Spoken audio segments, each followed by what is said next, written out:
In today's video, I'm going to teach you how to change your password on Slack if you remember your current one. Let's start by heading over to the Slack desktop or browser app. Once you're there, look towards the upper right side of your screen where you'll see your profile picture. Give that a click, which will open up a drop-down menu for you. From this menu, you'll want to select Profile.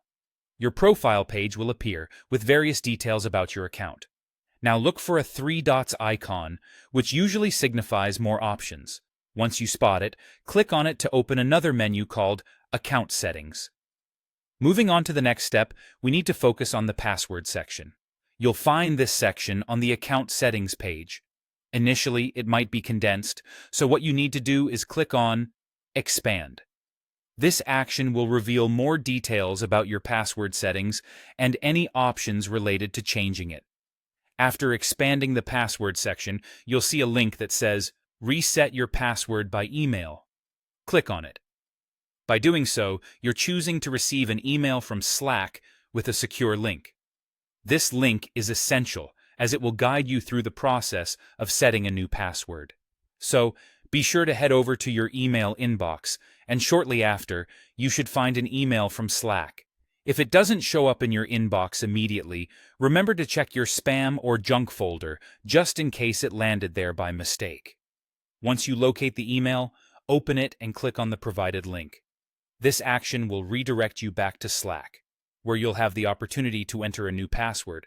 When deciding on your new password, make sure it meets Slack's requirements. Specifically, it needs to be at least 8 characters long. Also, it's important to note that you can't reuse your previous password. This is part of Slack's security measures to ensure your account remains safe and protected. As you type in your new password, take a moment to think about its strength.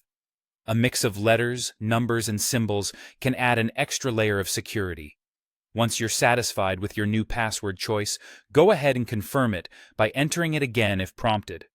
When everything looks good, finalize the process by clicking any confirm button that may appear. And there you have it. You've successfully changed your password. This not only helps keep your Slack account secure, but also gives you peace of mind. Thank you for joining me in this walkthrough, and don't forget to keep your new password somewhere safe. If you found this tutorial helpful, make sure to check out our other videos for more tech tips.